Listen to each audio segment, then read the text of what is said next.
Nutrition research institute has very clearly said 5 பாதாம் சாப்பிடலாம். என்கிட்ட கேட்பாங்க, சார் அதை ஊற வச்சு சாப்பிடணுமா உரிச்சு சாப்பிடணுமா? சாப்பிட்டா போதும் அப்படின்னு சொல்லுவேன் நான். 5 பாதாம் அல்லது 2 வால்நட் அல்லது யூ cannot afford ஒரு கைப்பிடி கடலை. இதெல்லாம் அல்லது தான் நாட் ப்ளஸ். ஒருத்தர் அண்டு போட்டு சாப்பிட்டுட்டு வந்துட்டார் என்கிட்ட, நல்ல ஹை கொலஸ்ட்ராலோட. ஏன்னா எல்லாத்தையும் சேர்த்து சாப்பிட்டார் அவர் டெய்லி சாயந்தரம். எய்தர் 5 பாதாம்ஸ் ஆர் 2 வால்நட்ஸ் ஆர் ஒரு கைப்பிடி கடலை. இந்த மாதிரி சாப்பிட்றது வந்து it is good for the heart. நல்ல கொலஸ்ட்ராலை வந்து அது கொஞ்சம் அதிகரிக்குதுன்னு சொல்கிறாங்க இந்த மாதிரி ட்ரை ஃப்ரூட்ஸ். அவ்வளோ இது எல்லா ஏஜ் குரூப்புக்குமே இதுதான், எல்லா ஏஜ் குரூப்புக்குமே இதுதான். அதான் அதுக்கு தான் ஹைதராபாத் நியூட்ரிஷன் ரிசர்ச் இன்ஸ்டியூட்டில் எவ்வளோ அளவுங்கிறத கைட்லைன் கொடுத்துருக்கு. நம்ம அந்த காலத்திலே சொல்லிட்டாங்க, அளவுக்கு மீறினால் அமிர்தமும் நஞ்சுன்னா. இதெல்லாம் நல்ல பொருள் தான், பட் அளவுக்கு மீறிச்சுன்னா நஞ்சு தான். நீங்கள் இந்த இதய நோய் சம்மந்தமாக உங்ககிட்ட வந்ததில் ரொம்ப காம்ப்ளிகேட்டட் கேஸுன்னா எதை சொல்லுவீங்க? இதை ஒரு இன்சிடெண்ட்டை பற்றி சொல்லும்போது அதோட அட்வான்ஸ்மெண்ட்டும் நம்ம தெரிஞ்சுக்கலாம். 2001 தானே அந்த 9/11 அட்டாக் வந்தது. அன்னைக்கு ஒருத்தருக்கு ஆஞ்சியோகிராம் பண்ணுறேன். 20 வருஷம் முன்னால் அவருக்கு வந்து 2021 20 வருஷம் முன்னால் வந்து அவருக்கு வந்து ஏஜ் வந்து இன்னைக்கு 82 வயசுன்னா அப்போ 62 வயசு இருக்கும். ஆஞ்சியோகிராம் பண்ணால் 3 ரத்த குழாயிலையும் அடைப்பு, எக்ஸ்ட்ரீம் அடைப்பு. எந்த அளவுக்கு எக்ஸ்ட்ரீம் அடைப்புனாக்கா அந்த காலகட்டத்தில் சென்னையில் இருந்த நம்பர் 1 சர்ஜன் இதை ஆப்ரேஷன் பண்ண முடியாதுங்க, ஹை ரிஸ்க் சர்ஜரி. ரொம்ப பிளட் வெசல்லாம் தின்னாக இருந்து ஒரு இடத்துல அடைப்பு இல்லாமல் பிளட் வெசல் ஃபுல்லாக அடைப்பு இருந்ததுன்னா அது ஹை ரிஸ்க் சர்ஜரின்னு சொல்லுவாங்க. இது ஹை ரிஸ்க் சர்ஜரிங்க. Maximum medical line of treatment அவங்க திருப்பி எங்களுக்கே ப்ரெசென்ட் பண்ணிவிடுவாங்க, கார்டியாலஜிஸ்ட்டுக்கு, நீங்களே பார்த்துக்கங்க அப்படின்னு. அவருக்கு ஒரு 7-8 வருஷம் வைத்தியம் பண்ணேன். நல்லா இருந்தாங்க, normal day to day activities பண்ணிக்கிட்டு இருந்தாங்க, மாத்திரை மருந்துலையே. மறுபடியும் 7 வருஷம் கழித்து பெயின் வர ஆரம்பிச்சது. அப்போ திருப்பி போய் இந்த மாத்திரை மருந்தில் வைத்தியம் பண்ணிவிட்டு திரும்பி போய் ஆஞ்சியோ பண்ணால் இப்போ ரத்த குழாய்கள்லாம் கொஞ்சம் பெட்டராக இருந்த மாதிரி இருக்குது, இம்ப்ரூவ் ஆயிருக்கு. ஆமாம், அதே சர்ஜன் கிட்ட கொண்டு போய் காமிச்சேன். ரொம்ப பிரில்லியன்ட் சர்ஜன். அவர் பார்த்துட்டு சொன்னார், டாக்டர் இந்த ஆஞ்சியோ ஏற்கனவே நீ எனக்கு காமிச்சிருக்கே அப்படின்னாரு. ஆமாம் சார், 7 வருஷத்துக்கு முன்னால் நல்லா இம்ப்ரூவ் ஆகிருக்கே. இப்போ மறுபடியும் நம்ம பைபாஸ் ஒரு 4 கிராஃப்ட் கொடுக்கறதுக்கு பதிலாக 3 கிராஃப்ட் கொடுக்க முடியும் நம்மளால். பார்ஷியல் ரீவாஸ்குலரைசேஷன் பேர். நல்லா இம்ப்ரூவ் ஆகிருக்கு, இப்போ கொடுக்கலான்னு. அவர் இன்னும் உயிரோடு இருக்கார். சூப்பர். ஸோ இதுதான் advancement of medicine, advancement of surgery and revascularisation techniques. So யாருமே வந்து ஒரு ஹார்ட் அட்டாக் வந்துருச்சுன்னா நம்ம அவ்வளோதானான்னு உட்காரக்கூடாது. அதுக்கப்புறம் இன்றைக்கி வரவங்கெல்லாம் 20 வருஷம் பைபாஸ் ஆனவங்க, 25 வருஷம் பைபாஸ் ஆனவங்க, அந்த மாதிரி தான் வராங்க, நல்லா இருக்காங்க, அவங்க லைஃப் நார்மலாக இருக்கும், நல்லா ட்ராவல் பண்ணுறாங்க, இன்டர்நேஷ்னலாக ட்ராவல் பண்ணுறாங்க, டே டு டே ஒர்க்கு நல்லா பார்த்துக்கிறாங்க. So support with that medicine, change your life style, you will definitely live longer. இப்போ பொதுவாக என்னென்ன முறைகள் வந்து இந்த ஹார்ட் அட்டாக் பேஷண்ட்டுக்கு என்ன மாதிரி சிகிச்சை முறைகள் கொடுக்கப்படுது? 3 டைப் ஆஃப் சிகிச்சை முறைகள் சார். ஹார்ட் அட்டாக்கு வந்து ஃபஸ்ட்டு வந்து medical line of treatment, we call it as OMT, optimum medical. Heart அட்டாக்ல இன்னொரு சந்தேகம் கூட இருக்குது. முதல் அட்டாக்கு கம்மியாக இருக்கும், 2வது அட்டாக்கு, 3வது அட்டாக்னு ஹெவியாக இருக்குன்றாங்க. இது மாதிரி ஏதாவது வேரியேஷன் ஒன்றுமே கிடையாது சார். ஃபர்ஸ்ட் அட்டாக்லேயே போயிடுறவங்கலாம் இருக்காங்க. ஏன்னா அவங்களுக்கு ஏற்கனவே அந்த ரத்த குழாய் வந்து கொஞ்சம் கொஞ்சமாக நோய்வாய்ப்பட்டிருந்ததுன்னா அவங்க சர்வைவல் வந்து பெட்டராக இருக்கும். ஏன்னா எ poor man knows how to live in poverty.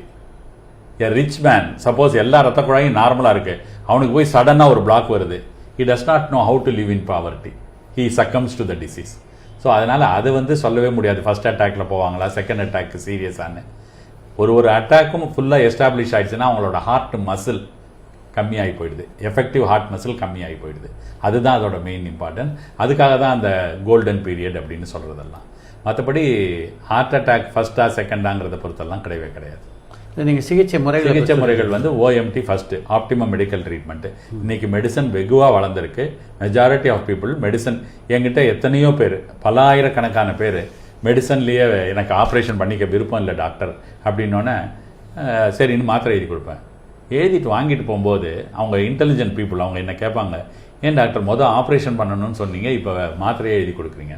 நான் சொன்னேன், நீங்கள் தான் கேட்டீங்க மாத்திரை எழுதி கொடுங்கன்னு. ஆஸ் அ கார்டியாலஜிஸ்ட் என்னோட ஃபர்ஸ்ட் ரெக்கமெண்டேஷன் ஆப்ரேஷன். பட் அது எனக்கு வேணான்னு சொன்னீங்கன்னா அதனால் உயிர் வாழ முடியாமல் போயிடாது, மெடிசன்லேயும் சர்வை பண்ணலாம். அது 2வது. 3வது டைப் ஆஃப் ட்ரீட்மெண்ட் ஆஞ்சியோபிளாஸ்டி.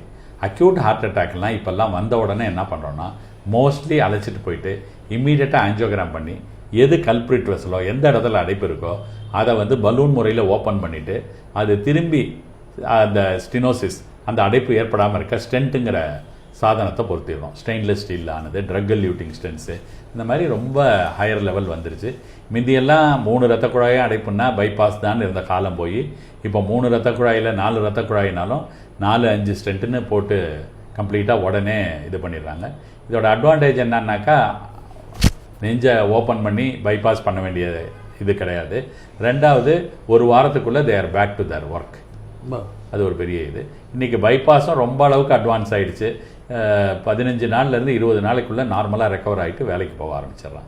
நீங்கள் ஆல்மோஸ்ட் தினமும் வந்து ஒரு 30லேருந்து 40 பேஷண்ட்டு இது மாதிரி இதய நோய் சம்மந்தமாக பார்க்குறீங்க. இந்த ஸ்ட்ரெஸ்லேருந்து உங்களை விடுவித்துக்குள்ளே நீங்கள் என்ன பண்ணுறீங்க? நான் எல்லாருக்கும் சொல்கிறது தான், ஐ லவ் மை ஜாப். இந்த ஸ்ட்ரெஸ்ஸு டென்ஷன் வராங்கல்ல, அவங்களுக்கு நான் சொல்லிக் கொடுக்குறது ஒன்று தான். If you love your job you will not be stressed. 10 மாதம் வீட்டிலேயே இருந்துட்டு செல்ஃபோன்லேயே பார்த்து ஒப்பீனியன் கொடுத்துக்கிட்டு இருந்தேன்.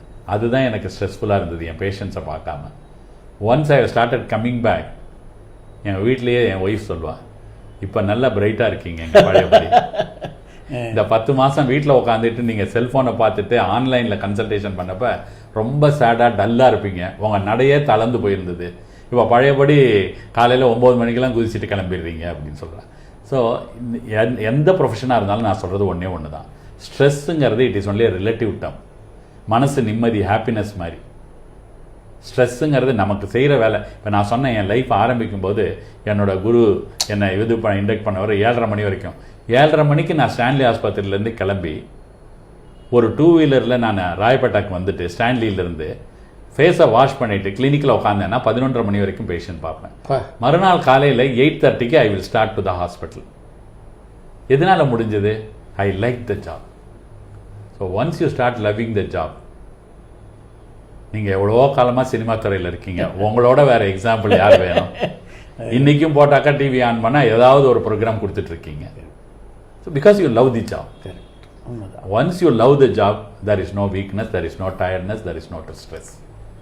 அதுதான் நான் சொல்லித்தரது. இந்த சாஃப்ட்வேர் பீப்புளெலாம் கூட டயர்டாக வருவாங்க. யங்கர் பீப்புள் பார்த்தாலே எனக்கு பாவமாக இருக்கும். Start enjoying your job man. உன் வயசுலலாம் நான் இந்த மாதிரி சம்பாதிச்சது கிடையாது மேன். நாங்கள்லாம் சம்பாதிக்கிறதுக்கு 45 வருஷம் ஆச்சு. நீங்கள்லாம் 28 வயசில் சம்பாதிக்கிறீங்க. அதை என்ஜாய் பண்ணுங்கள், லைஃப்பை என்ஜாய் பண்ணுங்கள், அந்த ஸ்டேட்டஸை என்ஜாய் பண்ணுங்கள். That you are able to support a big family அப்படிங்கிற ஸ்டேட்டஸ் என்ஜாய் பண்ணுங்கள். Once you start enjoying, there is no stress. உங்களுடைய பொழுதுபோக்குன்னா எதை சொல்லலாம்? என்னுடைய பொழுதுபோக்கு வந்து உலகம் சுற்றுவது. உலகத்தில் எல்லா இடத்துக்கும் போய் பார்த்துருக்கேன். நான் வந்து வெறும் ஒர்க்கஹாலிக்காக தான் இருந்தேன். என் ஒய்ஃபு ட்ராவலாக் ரைட்டர். ஸோ அவள் ஃபஸ்ட்டு எடுத்தோடனே என்ன சொல்லிட்டா, வருஷத்தில் 11 மாதம் பேஷண்ட்டோடு இருங்க. ஒரு மாதம் எனக்காக. ஆரம்பத்தில் 1 மாதம்லாம் கொடுக்க முடியாது. 1 வாரம் வெளியில் போவோம், இந்தியாவுக்குள்ளே சில இடத்துக்கு போவோம். 2 வருஷத்துக்கு ஒரு முறை ஒரு ஃபாரின் கண்ட்ரி. ஒரே ஒரு பிரின்சிபல் என்னென்னா, போன ஊருக்கு திரும்பி போக மாட்டேன். ஒரு வாட்டியும் she will plan a new year place. அதை பற்றி படித்து நோட்ஸ் எடுத்து நாங்களாக தான் ட்ராவல் பண்ணுவோம். ஃபிக்ஸட் ட்ராவலில் போக மாட்டோம். அந்த மாதிரி போயிட்டு 15 நாள் போயிட்டு வந்தோன்னா நல்லா டோட்டலி எனர்ஜைஸ் ஆகிருப்போம். So travel has really recharged us so far. இந்த இதய நோயை பொறுத்த வரைக்கும் இப்போ எந்த விதமான மிகப்பெரிய முன்னேற்றங்கள்லாம் வந்திருக்கு அப்படின்னு நீங்கள் நினைக்கிறீங்க? இது ஒரு அருமையான, எனக்கு ரொம்ப பிடிச்ச கொஸ்டின். ஏன் அப்படின்னா, இந்த பீரியடில் வாழறதுக்கே நம்ம கொடுத்து வச்சுருக்கோம். இருதய நோயை பற்றி தெளிவாக தெரிய ஆரம்பித்தது 1950ஸ்க்கு அப்புறம் தான். 1950 தான் அந்த ஆஞ்சியோகிராமியை கண்டுபிடிச்சாங்க. அப்படியா? 1955லையோ என்னமோ தான், 61லையோ தான் அதுக்கே நோபல் பிரைஸ் கொடுத்தாங்க. இதை கண்டுபிடிச்சதே 1955 தான். 1977லையோ 76லையோ தான் ஆஞ்சியோபிளாஸ்டியை கண்டுபிடிச்சாங்க. அந்த ஆஞ்சியோபிளாஸ்டி ஆண்ட்ரியாஸ் கிரன்சிங்கிறவர் ஃபஸ்ட்டு ஹியூமன் பீயிங்ஸில் செப்டம்பர் 1977 தான் கண்டுபிடிச்சார். அதுக்கப்புறம் தான் எல்லா டாக்டர்ஸும் ட்ரைனிங் எடுத்தாங்க. அண்ட் 1980s தான் ஃபஸ்ட்டு பைபாஸ் சர்ஜரி வந்தது. ஃபேவலரோங்கிறவர் தான் கொண்டு வந்தார். 1987லேயே என்னமோ தான் இந்தியாவுக்கு பைபாஸ் சர்ஜரி வந்தது. இமேஜின், 55க்கு அப்புறம் தான் ஆஞ்சியோகிராம் வந்திருக்கு. ட்ரக்ஸ் எல்லாம் இம்ப்ரூவ் ஆனது 70க்கு அப்புறம். 70ல் பீட்டா பிளாக்கர், 70 கால்சியம் சேனல் பிளாக்கர்னு பிபிக்கு, அப்புறம் ஏசி இன்ஹிபிட்டர்ஸ் 1990s, இப்போ நான் சொன்ன மாதிரி wonder drugs for diabetes SGLT2 இனிபிட்டர்ஸ்னு வந்திருக்கு. ஸோ இந்த காலகட்டத்தில் வாழறதுக்கு அந்த சயின்டிஃபிக் இம்ப்ரூவ்மெண்ட்ஸ் என்னை பொறுத்த வரைக்கும் ஒரு பீக் லெவலுக்கு வந்திருக்கு. ஓ ஃபர்ஸ்ட் கிளாஸ். ஆமாம், அதனால தான் இன்னைக்கு நோய்களை ஓவர் கம் பண்ண முடியுது வெகுவாக.